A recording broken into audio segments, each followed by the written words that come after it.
JP, may ideya na ba ang mga otoridad kung sino itong mga pasaway na motoristang nagpanggap na VIP escort at gumamit pa ng red plate? Aga sa ngayon, inaalam pa ng mga otoridad kung sino ang mga may-ari nitong dalawang SUV na yung isa nga ay may red plate at yung isa ay nagpakilala pang escort sila ng isang congresswoman.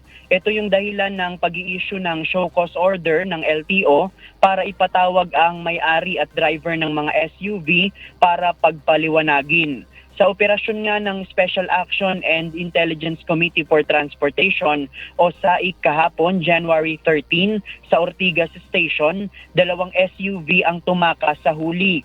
Batay sa video na kuha ng SAIC, yung isang SUV na pinara ay merong blinker. Nang parahin ng mga enforcer, sinabi ng driver na escort sila ng isa umanong congresswoman na nasa hulihan nila at inakalang susunod sa loob ng EDSA busway pero lumabas ng EDSA.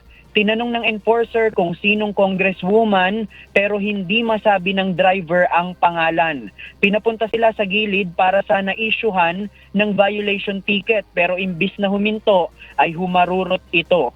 Yung isang SUV naman na merong government plate o red plate, pinara ng SAIC dahil din sa illegal na pagdaan sa busway.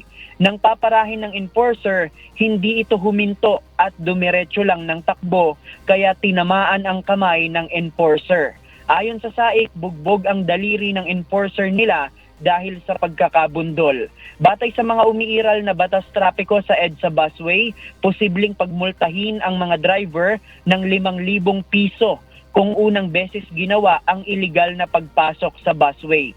Bukod pa rito ang kasong pwedeng kaharapin ng driver sa pagkakatama sa kamay ng enforcer.